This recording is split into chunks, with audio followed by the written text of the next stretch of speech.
Welcome to the Zoe Routh Leadership Podcast, where we explore the future and what this means for your leadership. We ask the big questions. What's happening on the horizon? What does this mean for us? And most importantly, what skills do I need now for leadership of the future? It's time to explore. Let's go. Hey there, it's Zoe, your friendly neighborhood Canadian-Australian leadership futurist. Welcome to the show. In our first segment, Planet Human, a recent trend that is affecting leadership. Well, one of the things I read and watched this week was ChatGPT is being integrated with Khan Academy. You might be familiar with Khan Academy. They set up an online tutoring tool for students. And basically that was the start of the flipped classroom, meaning that kids could study stuff independently and then show up for school where they get tutored on specific aspects of the lesson. It's kind of the whole idea of flipped teaching. So rather than going to class to learn content, you go to class to apply the content. So what's the big deal between ChatGPT pairing with Khan Academy? Basically, the AI integrations will allow personalized tutoring and support for the individual student. So it is like having your real live own coach riding shotgun with you online to help test your knowledge, develop your skills and abilities. That is so cool. And we're seeing this more and more. All of the apps that are emerging in AI recently are moving towards a general AI personal assistant. And at the moment, we've got them segmented into different tools, So here's an AI that'll help you with your LinkedIn. Here's an AI will summarize your notes. Here's an AI that'll help you draft a presentation. We don't have one AI to rule them all yet. It came close, I swear to God. There was this little link that one of my participants in a group sent me where you could integrate ChatGPT-4 with Siri. And then so Siri could almost become your personalized assistant to do this stuff. Except that when I loaded the link, it stopped working. So there was that. But the promise is there. The idea that we'll have an app like Siri that is responsive like ChatGPT, can continue a conversation, can execute tasks for you is coming. It'll be here soon. So what does this mean for our leadership? It will turbocharge our productivity. So the promise is. So for your leadership, there's a couple of questions that we need to consider. Is your workplace set up for this? Because there's two things. We have the generalized AI potential that could become your personal digital assistant to execute a whole bunch of tasks. That's one aspect of this. And then there's also the personalized AI tutor, which has got huge implications for you and your professional development platforms for you and your team. i.e., you could have a very productive and effective leadership development program with an AI tutor that can help them learn and implement materials. So it might put people like me out of work, potentially, unless we shift and adapt, which I intend to do.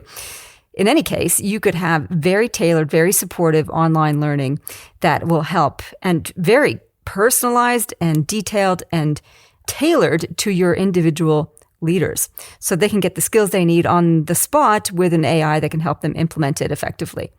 Very cool, very effective. So that's what's coming down the chain. Coming down the chain, coming down the drain, coming down the pipe. One of those things. So you've got to prepare for that. Is your workplace ready? Does it have the IT? Have you got time allocated in your work schedule or work cycles to learn technology and implement this? What are your expectations of development, say? How will you create accountability? And what measures will you craft in order to track the effectiveness of this kind of online personalized AI-assisted learning? So cool. And from a leadership point of view, when we do have our own personal AI digital assistant, two things. We need to get better at using technology, and we need to get better at delegating. If you have trouble delegating to humans, you might also have trouble delegating to AIs. So let's knock that on its head. And now it's time for Planet Zoe, adventures, programs, book writing, you name it. Well, I've got two little updates for you. Terra Blanca draft 2 is complete and back with the editor to do line edits. Yay! So it is progressing at a rapid rate of knots, which means I can turn back to writing Olympus Bound, the sequel to the Olympus Project, which is pretty exciting. Another personal one is that I have dates for next year for walking the Australian Alpine Walking Trail. Not the whole lot. We decided to break it up into sections. So instead of doing the full 640 kilometers up and down the mountains, we are doing the first 2 weeks, the first couple 100K. And that is going to be from Valhalla to Hotham in April next year. So I have a big adventure all lined up and planned, and that is so exciting. So book writing and bushwalking is all on the agenda. And of course, delivering fantastic leadership programs, which I absolutely adore, including lots of strategic planning and strategic thinking training, which is so much fun, and culture facilitation. So teams coming together to double down on what their values are and how to implement their culture compass.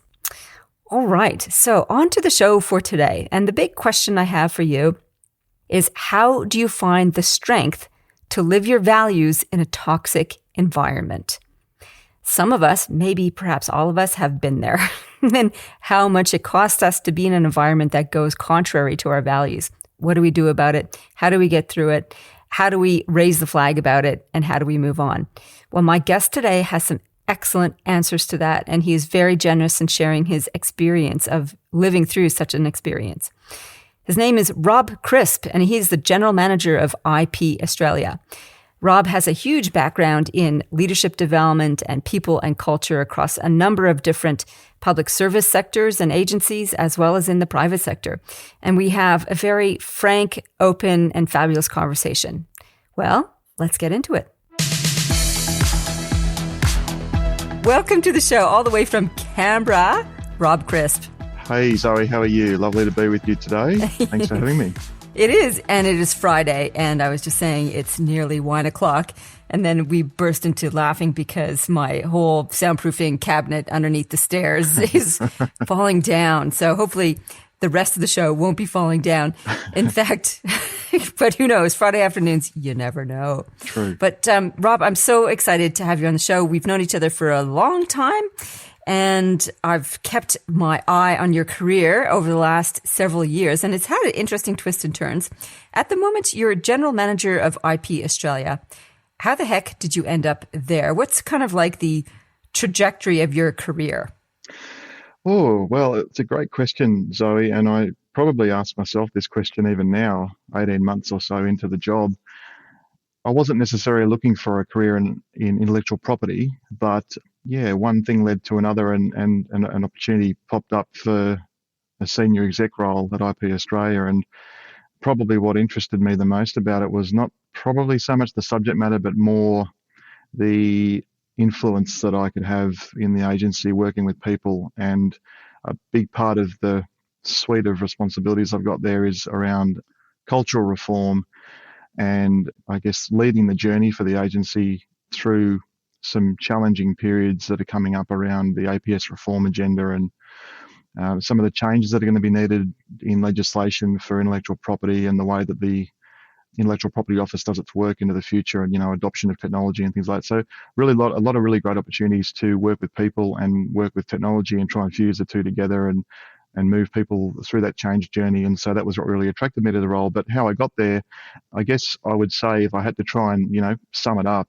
it was probably just the willingness to keep an eye on what's going on, and I guess always having a thought process to transferable skills, because I've certainly over my career worked in a lot of different environments. I spent a long time at the AFP, Australian Federal Police, in Canberra, and did a lot of different roles in there. But then I had a career in the private sector and academic sector before I landed there. And I've had a few jobs since I left the AFP, which have led me to IP Australia. So probably for me, it's not having a script so much and not having a really clearly defined plan, but, working with people, leveraging networks, finding out what's happening, finding out what agencies are doing interesting things, and then being able to become part of those things and find a way to take your skills into the service of others, essentially. I think when I look at the threads of your career, what I also see is people. Like, people has been the mainstay, whether it's in learning and development or whether it's in leadership or whether it's in cultural reform. that's sort of been the piece that's sort of woven through it all. And a big portion of it is in the public service. So I have a couple of questions around that. When you talk about cultural reform, what is that like from a leadership point of view? Like, where do you actually start? Where do you start? Well, I think where you start is you've got to understand, it probably sounds obvious, but you've got to understand where the agency is at. And to do that, you've got to understand probably where people have come in the agency. I mean, every agency has a history, and every agency will have good and bad parts of its history. And what I've found in the last few agencies I've worked at, where we've worked on culture, work, has been around people's fear of bad experiences coming back into the fore, and people not wanting to see the same mistakes or negative impacts on staff reoccur. And so I think that fear is always sitting under the surface for a lot of people. And so where we've started in IP Australia with the change has been to really understand how people are feeling about their work, their role, the environment they're working in, how inclusive are the teams they're working in, how people orientated are the leadership group, what are the signs of, I guess, authenticity of the leadership group that they're looking for. And then we can work from there. And what we've done with IP Australia, we're right in the middle of some cultural reform work, but we've tried to now identify what going from good to great looks like in every way, in a behavioural sense, in terms of what are the values and behaviours expected of staff and senior leaders, but also what are the tools and technology and processes and systems that we need to be better at our work moving forward. And so trying to tackle those two streams together and step through that process. And, out of that comes a whole lot of project work and things like that. But at the core of it, I think, has always been that focus on people. And I think what we always must do with any kind of cultural change is make it about people. It really does sound a bit cliche, I suppose, but it's just so true. You can't build a good culture in an agency without having that authenticity around people and people seeing who you are. So people talk about bringing their whole selves to work. As a leader, you need to be able to find a way to enable that, because it's the right thing to do, and it creates a better environment, and you get a better diversity of thought and all of those benefits that we know come from a diverse workforce. And so the people obviously have a really clear way of discerning whether people are honest and genuine or not. And so we've got to be authentic in everything we do. So they're the things that I think we look for when we start that process. And it's just about staying true to it, because I think at the end of the day, if you're not authentic from the start, you're going to find it hard to be authentic and maintain that through the course. And people will see it for what it is at the end of the day. What does that look like for you? Like when you say it's important that you're authentic and you bring your true self to work, for you as an individual, what does that mean for you? For me, it means doing what I say I'm going to do, and being honest and also humble and, I guess, vulnerable. So there's lots of instances in my job, and we're going through, I mentioned to you before this podcast, Zoe, that we're going through a big change process at IP Australia, and there's a lot of restructuring and things that are coming down the line, and people are nervous and fearful. And I was just in a conversation with my leadership group this week, and there were just a lot of questions I didn't have the answers for. And rather than try and make them up, which can often do more damage, just being able to say, look, I don't know. I just don't know the answer to that. But what I do know is that we will work together on it, and I'll keep you informed, and here's the next step. And so for me, it's about doing the simple things, but in terms of values and behaviours right, and being true to that, and letting people see your true self, because it's amazing how much respect you get from staff and people when you do that. So, I don't think, for me, it's never been about doing anything overly tangible. It's just trying to be myself, I guess, and bring that to the work. I think there is something really powerful about saying, I don't know. And sometimes it acts like a deflationary pressure. And actually, those are two contradictory words. It kind of know what you mean. Diffuses tension. That's what I wanted to say. Yes. When you say, look, I don't know. And it's like, oh, okay, well, I can't abuse you or accuse you of anything if you don't know, which I think is really, really useful. And it's a powerful thing. I mean, it's not to say, I don't know, I'm washing my hands of it. It's like, I don't know, and I will find out. And yeah. Well, Go ahead. I was just going to say as well, the other thing that often will happen, particularly in, high performing environments, is people will help you to start to fill the gaps. So if they can see some vulnerability and they can see that you don't know all the answers, then often they'll step up because of their own values and their own proactivity, and they will start to say, well, why don't we do it this way? Or have you thought about this? Or maybe we could do that. And to me, it's incredibly refreshing. But that's also what, in my view, makes a really good team tick, is the ability for people to feel safe to be able to do that. And yeah, I think vulnerability makes a big difference. I think it's the precursor for creating the space where people can actually put forward suggestions. If you're a leader who always has the answers or always has an answer, then it's really difficult for other people to put anything into the space on offer there. And I'm curious about this too, Rob. Like, you've worked in a number of different organizations, public service and private sector. What do you think the unique challenges are when it comes to being a leader in the public service?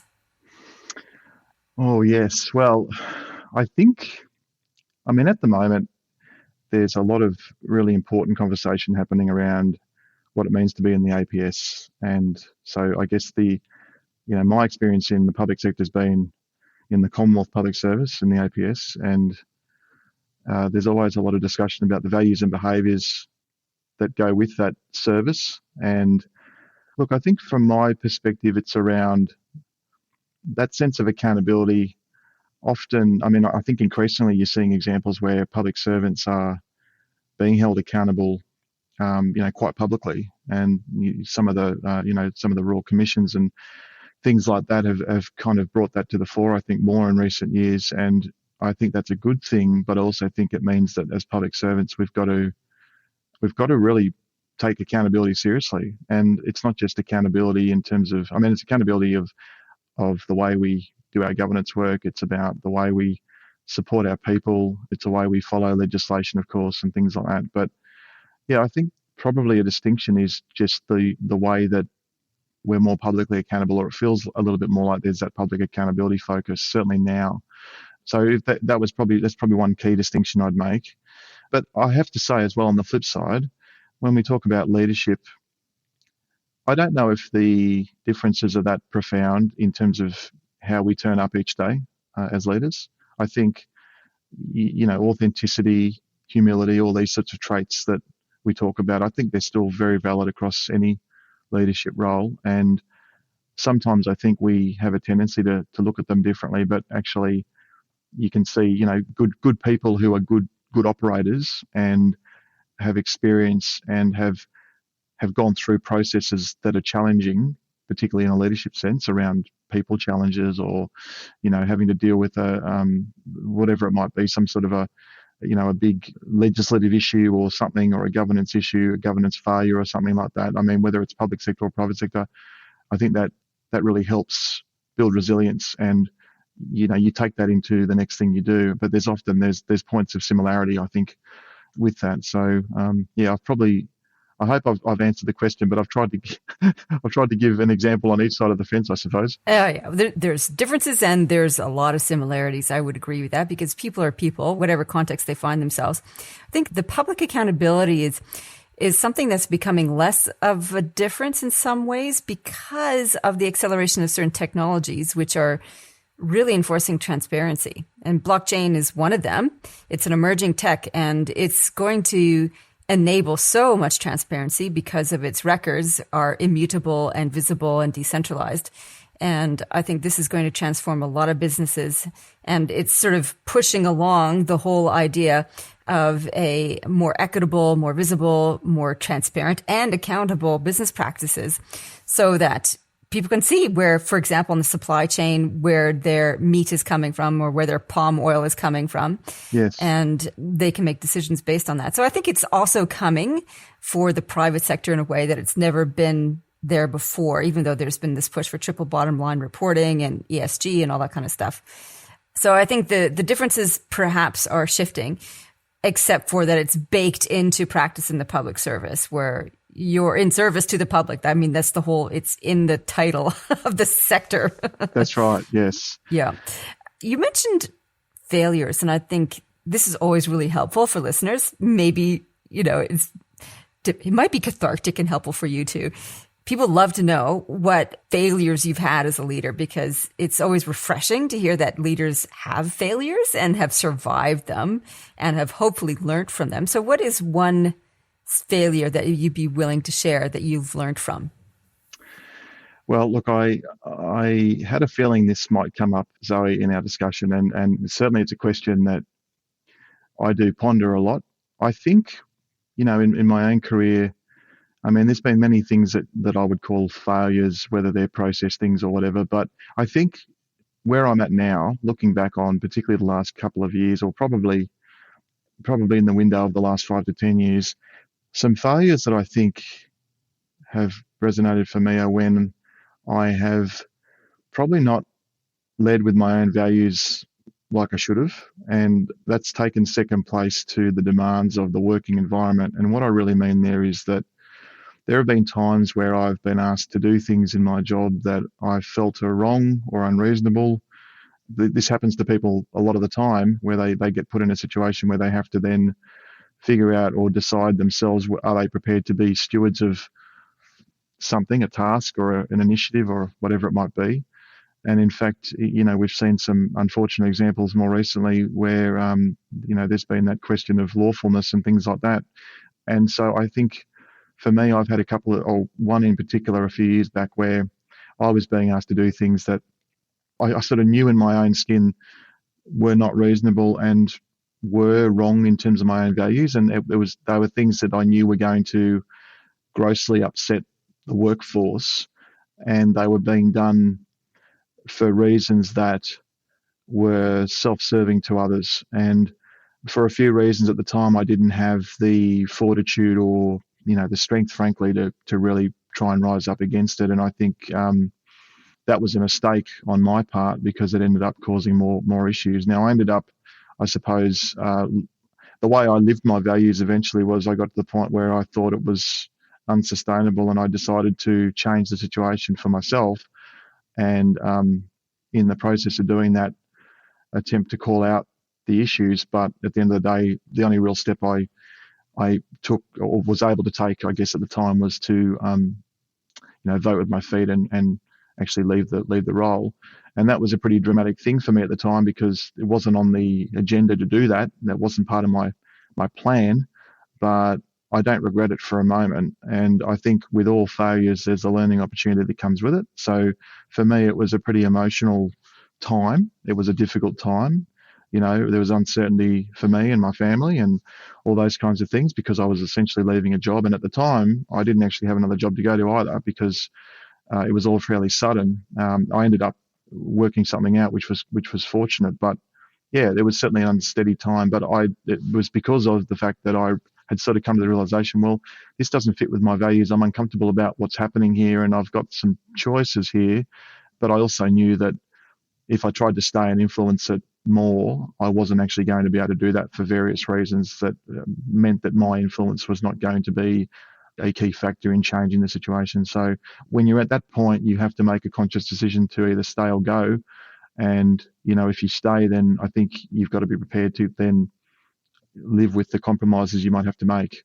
So I wasn't prepared to do that, and I made the decision to go. So yeah, so that's, at the risk of giving you a heavy example, that's certainly one that I think for me personally has been a failure at the time in some respects, but also I think at the end of the day, I guess I'm proud of the fact that I eventually did make a decision that did line up with my own values. And like I said, I haven't looked back since, and certainly learned from it. Can I ask you how long you sat in that space? Because sometimes we can sit for a long time feeling compromised. How long was it for you before you went, nah, I'm out of here? Look, it was probably a couple of months in totality. It felt longer than that, but there was just so much cognitive dissonance coming down the line every day. And I had a few colleagues who certainly shared the view I had and were trying to, I guess, run their own race and were finding the same sort of thing. And so there was some support, some lateral support that was happening, which certainly helped me and I hopefully helped them as well. We helped each other to try and ride the wave as much as we could. But I think the real turning point was when it became clear that we weren't going to be able to influence. I think that was where I thought, okay, well, I can either be from my perspective, part of the problem, or I can move on and actually do something else. And that's what I decided to do. Thank you for sharing that. I'm also curious when we look at places where things go toxic, and it certainly sounds toxic by the way that you've described it, was it like the systems in the organization that created that environment? Was it a personality directive? Was it a leadership failure? Can you pinpoint what the source of the cancer was? Yeah, look, I think it was actually a bit of everything. I mean, certainly not to say that the people around and above me were the only part of the problem. And I think that would be unfair to say that. But I think it was a combination of the fact that the organisation was at a certain stage and, we were trying to do a whole lot of things to reform it, and there was pressure points there. And so there was a bit of urgency around some of that work that we needed to really try and ramp up. And that was causing pressure across the business. And I think just people in certain roles potentially not being sure of what to do. And I think in the process it, brings out behaviours that aren't always good. And that's sort of what happened here. So, yeah, I think it was a combination of a few things. Very tough decision. Well, it takes a lot of courage to realize, I can either suck it up and bow down to this or, follow the directives, which are against my values. And also realizing that at a certain point that I can't have influence, I need to go. That's also crushing in itself, because I think as leaders, we like to think, yes, I can make a difference. Yes, I can turn things around. Very difficult to go, actually, no, I can't. And I have to leave this place where I've been committed and a huge contributor.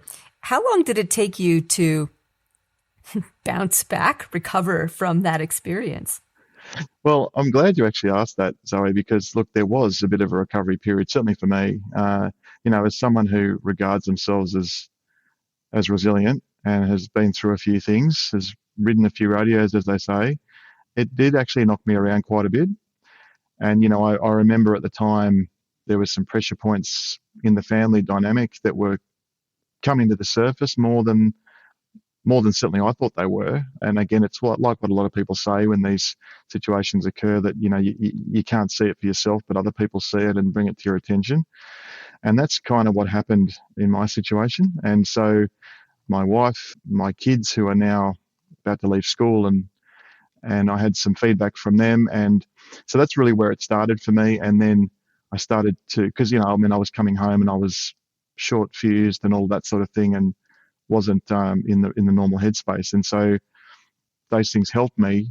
But yeah, it was a challenging period. And I think when I left the environment, though, the ability to bounce back, it was almost immediate, because just being able to be removed from that pressure cooker environment just made me able to breathe again. And so that was incredibly powerful. And I found, probably, to be honest, within a couple of days, I was feeling just much better about everything, and back to my sort of positive self again, and able to then take on a new challenge. And at that stage, I'd been able to line up some other work, which was ended up being a really valuable bridge to my next role. So, it was good. So it all ended well, but certainly at the time, it was just about removing myself from the environment, and that made a huge difference.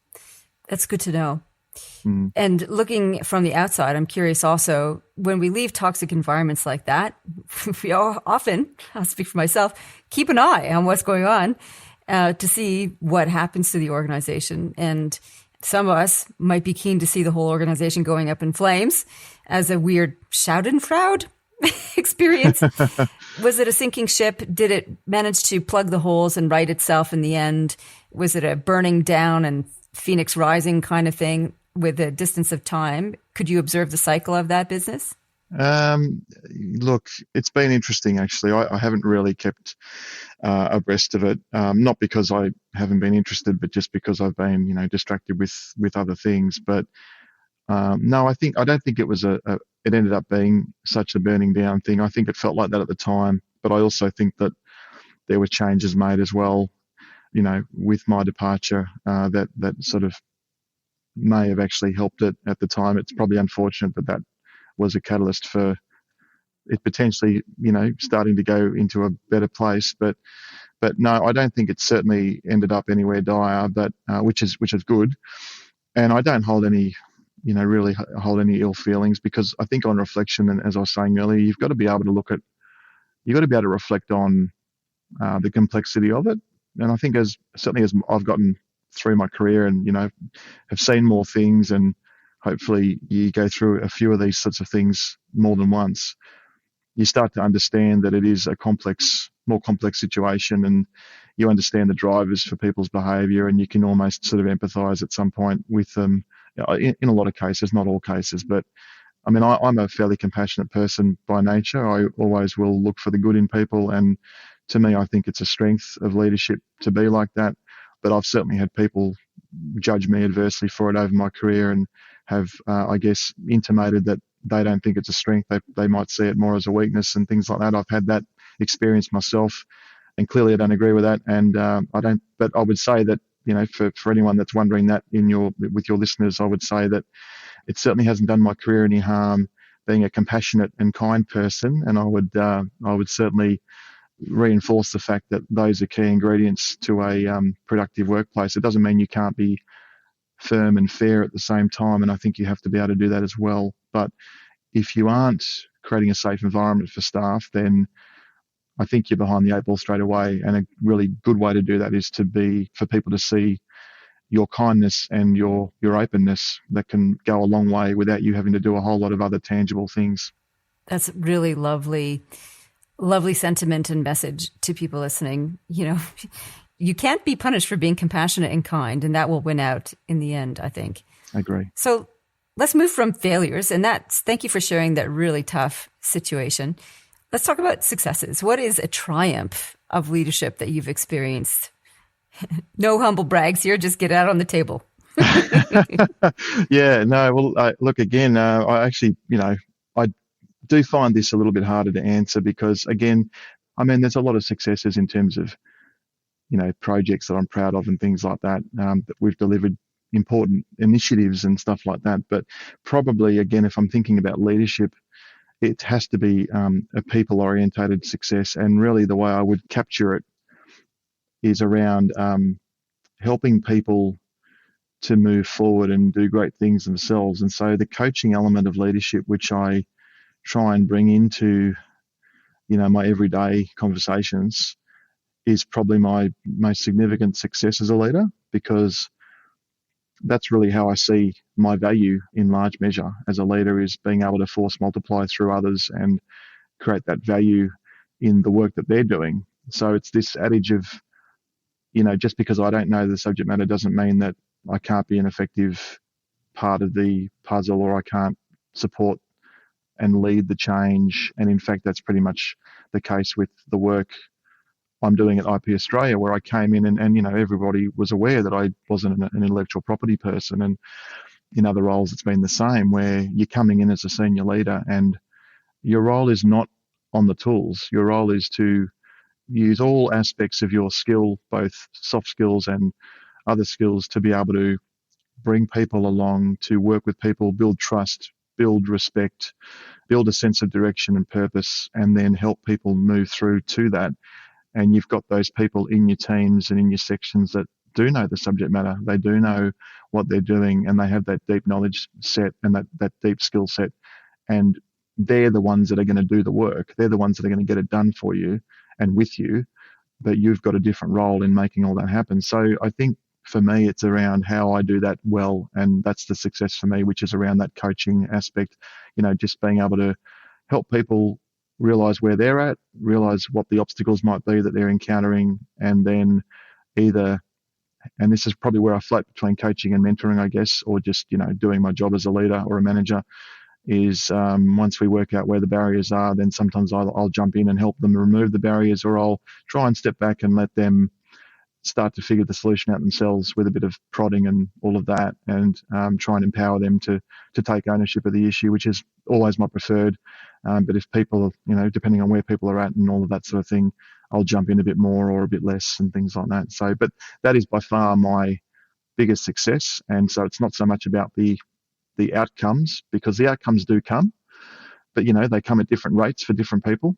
But it's about just leaving a conversation knowing that you've propped somebody up, or someone's feeling more positive about their work, or they've got a solution that they didn't have half an hour earlier, or something like that. That gives me great fulfillment. And so to me, that's really a success, or the success of what I do. Awesome. And have you read the book? You mentioned this as a force multiplier. Have you read Liz Wiseman's book, Multipliers?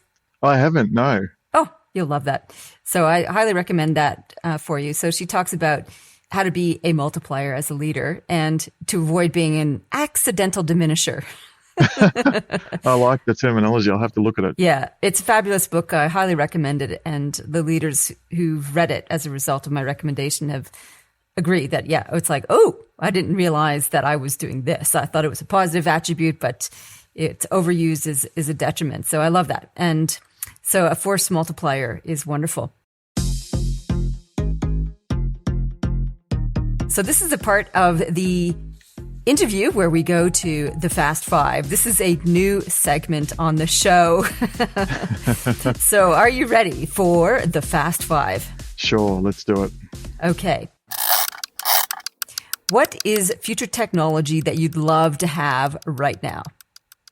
Oh, look, we are littered with technology and we know it's coming, but I'm going to, at the risk of derailing this question, Zoe, I'm going to probably say, if I can, to me, I'd like to have less technology. And in fact, for me, it would be more about making sure we don't forget about the human connections and the human aspects of what we're doing. Because I do fear there is so much going on in technology right now, and ChatGPT and all of this disruptive AI and everything, but I worry we're going to forget about the people. And so yes, for me, I'd have to say it's probably less technology and more humanity at the moment for me. Okay, hand holding.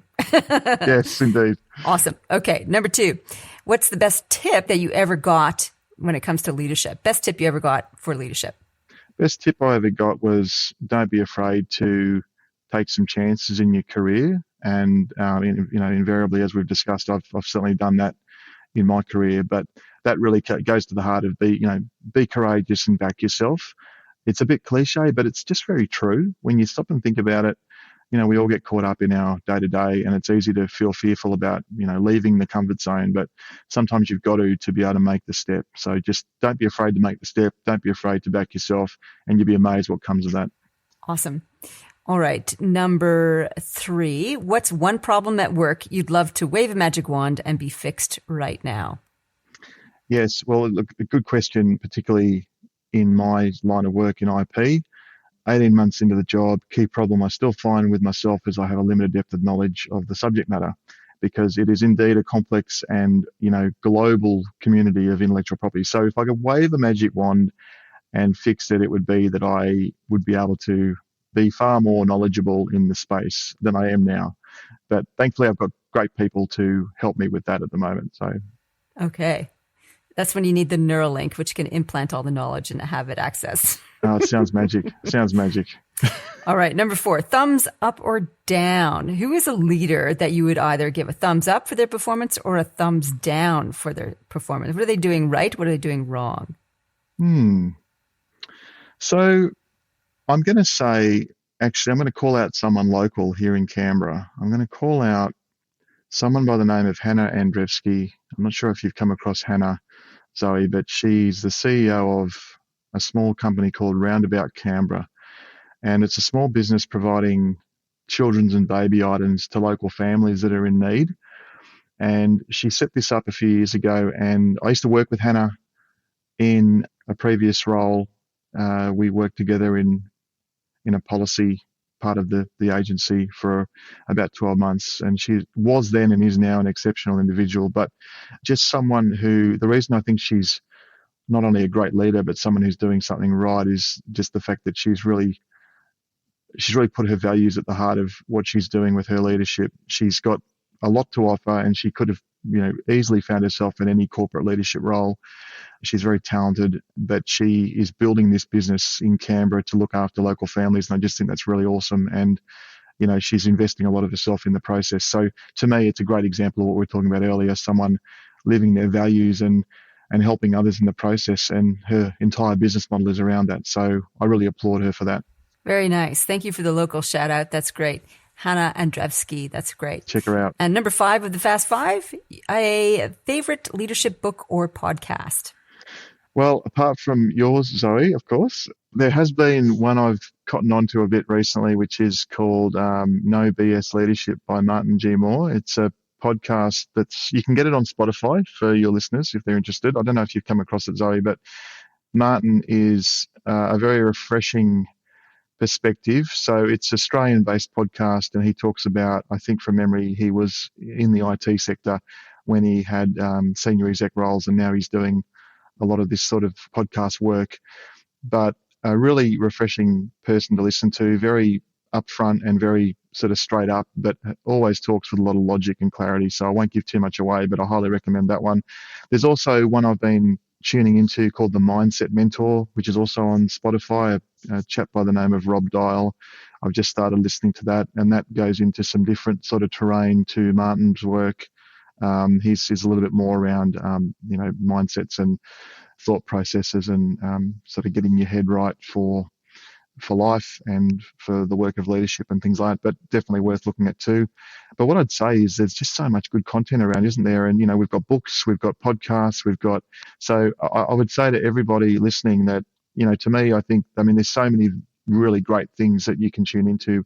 I think as long as everyone's doing something, as long as we're, if you're doing something, if you're listening to somebody, then you're getting a different perspective. And I think we've never got a better chance than now to be able to digest from a lot of different people. So there's heaps to learn. Fantastic. So that was the Fast 5, and we'll just take a brief break to hear from our sponsors. The Zoe Routh Leadership Podcast is proudly sponsored by the Amplifiers Academy. It is an online self-paced leadership development program that you can join at any time and progress at your pace. There are very short video lessons, great checklists and resources and recommendations and book summaries, all there to help boost your leadership thinking and abilities. We focus on leading strategy, leading culture, leading change, and leading performance. So if you want a go-to resource that can help boost your strategic abilities immediately, check us out, Amplifiers Academy, on the zoerouth.com website. See you there. Thanks so much, Rob. So I've got a question. So thinking about your leadership over the years, do you believe or do you think your leadership has changed from when you're a young guy to an older guy? Well, I don't know if it's changed. I think I've certainly, we'd all like to think we've got more experience, and because we've bounced around and had different experiences, worked with different people, had some knocks, had to overcome a few things, that plays into it. But look, I've got to say, I don't know if I've changed or my leadership style has changed all that much. And I remember, probably 15 years ago, maybe even longer than that, doing a course on leadership, and they were covering situational leadership, which I'm sure you'd know well, Zoe, the old situational leadership model, the 4 quadrants. And it's interesting. I actually was talking to someone about that model just the other day, just because it was something that came into my head, and I hadn't memorized it. I had to look it up again and all of that, but it just sort of popped into my mind as something that might be worth sharing with somebody. And I think my point here is that, there's a lot of literature and a lot of perspectives on leadership, but at the end of the day, what I've found has helped me, regardless of the level or the role, is what we were talking about earlier around being true to self and bringing the authentic self. And ultimately, you then work on your skills in how to have conversations. You get an understanding of how to lead change, and some of that's process, but a lot of it is just being able to work with people and do some of the stuff we were talking about earlier with coaching conversations and removing barriers and empowering people.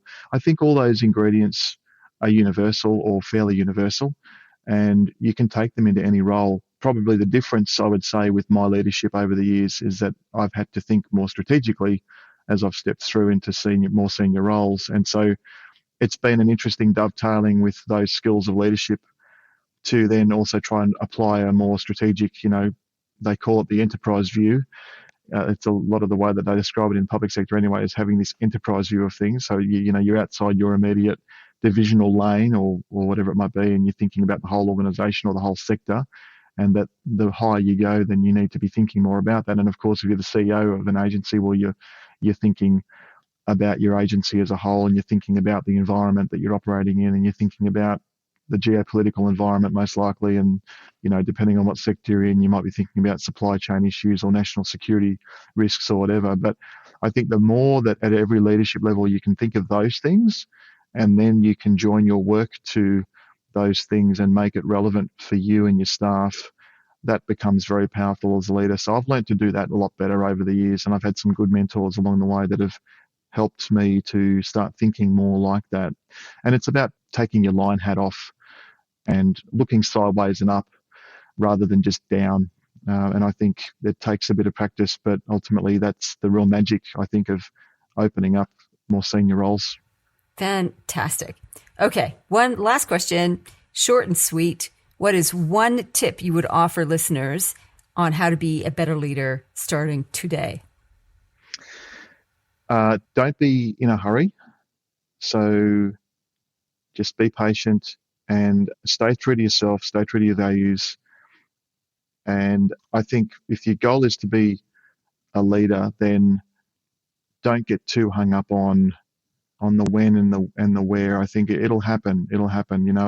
I've seen it I've had it a lot in my career where I've been in a hurry to be promoted, or I've been in a hurry to get that job. And the best advice I've been given, or some of the best advice, has been not to be in a hurry. So I think it probably dovetails with what I was saying earlier around the values and authenticity, but it all relates to each other. I generally think that if you are doing your job well as a leader, and you are doing your work well, and you are just going about your business, certainly looking for opportunities to learn and to build your skills, but don't be in a hurry. Build your mentors, build your relationships, build your networks. It will happen.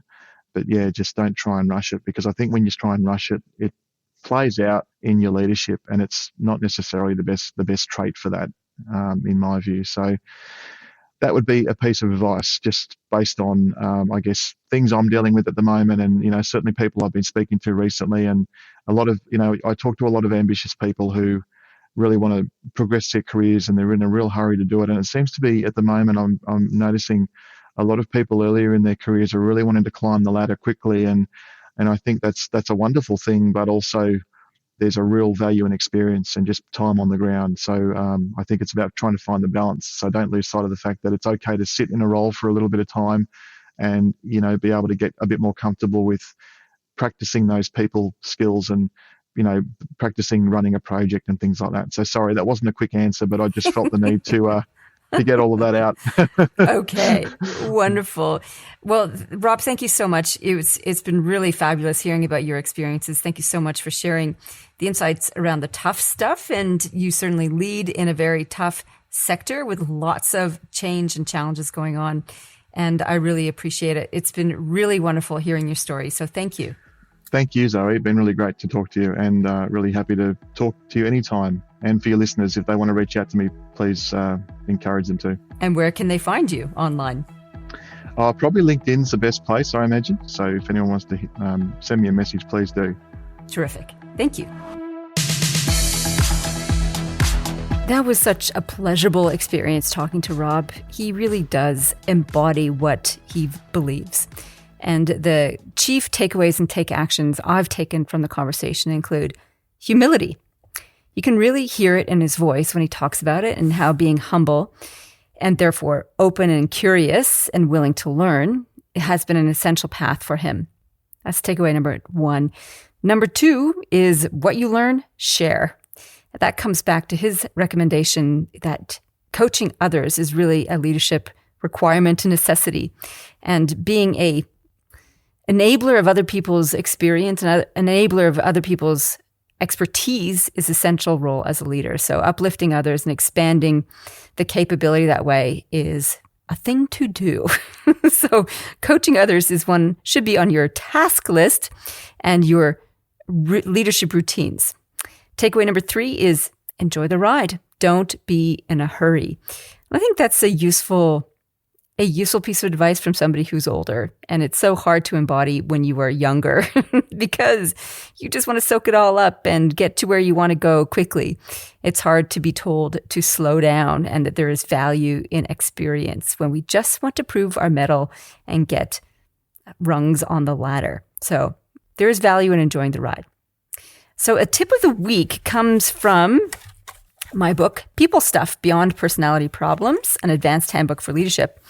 And it's about sense making. So this is in the first chapter, which is all about perspective and strategic thinking. And sense making is an aspect of that. And in the book, I talk about there are 3 dimensions to explore when we want to expand our perspective. And the 3 dimensions are time, complexity, and meaning. We're going to focus on time for the tip of the week. And that is all about expanding your sense of time. It comes down to the task of a timeline. I love this activity. I love running it with groups. And what I get them to do is to think back 200 years in the past about the events that have led to where the business or team is at the moment. And you can break them down into categories if you like. And you can use the STIPO acronym, which is in the book as well, which is what are the social events, technological, economic, environmental, political, organizational, and ethical events, if you like. You can break them up like that have occurred over the last 200 years leading to today. Now, if 200 years sounds like a long time, let's put that in perspective. 200 years is 7 generations, so not that many really. I always think about that when I think about Aboriginal culture and heritage here in Australia, which goes back 3,000 generations, 60,000 years. And even that is but a blip in the history of the planet, which apparently is about 4 billion years old, and even nothing compared to the 13 billion years that the universe is supposedly aged. So 200 years is like, yeah, okay. And then we shrink that back to where are we now? And therefore, what could happen next? What could happen in the next 1 to 5 years, 10 years, 20, 100, 200 years? It's really fun to play with that time perspective. Looking back over the last 200 years helps us to get a sense of the integrated patterns of events and trends that intersect and combine and affect one another to create the complex situation we have now. That also creates the skill and ability to look forward. But that's the tip of the day. Do a timeline looking back at the last 200 years. Coming up next on the podcast, we have Jeff Ton. He is an expert on the future of work and a technology specialist. So we're going to dive deep into how is technology affecting the future of work? What does it mean for us? And how can leaders stay on top of it all? And just for July, this is very exciting, we have a giveaway. We haven't run a giveaway on the show for a while. So what are we giving away? I am giving away Spotify codes so you can listen to the Olympus Project for free. I have a number of these codes left, so it really is a case of first in, best dressed. So if you want to listen to the audiobook version of the Olympus Project, no, I did not narrate it myself. Yes, I did hire a narrator to do it because there's so many accents in that book. There's no way I could do it. I can barely do my own Canadian accent, let alone any others. So it is professionally narrated and produced, which is pretty exciting. So if you would like to get access to the Olympus Project and to listen into the novel for free, this is what you need to do. Post something about the podcast on any of the social media platforms and tag me. That's it. If I don't come back to you and say, hey, thanks for posting about the show, email me, tell me that you did it, and tell me where you did it. So that's all you need to do is post something about the podcast where you share an episode, mention one of the takeaways that you got out of anything. Just mention the show on any of the social media platforms, tag me, and I will get in touch and send you a Spotify code where you can get the book. All right. If you like the show and you don't care about the giveaway, please do share it and rate it and review it. It makes a big difference. It helps us stay at the forefront of leadership of the future of leadership and being fit for the future as leaders. All right. That's a lot for today. I hope you enjoyed it. In the meantime, live well, lead well. You've been listening to the Zoe Routh Leadership Podcast. To find out more about leadership of the future or to contact Zoe, go to zoerouth.com.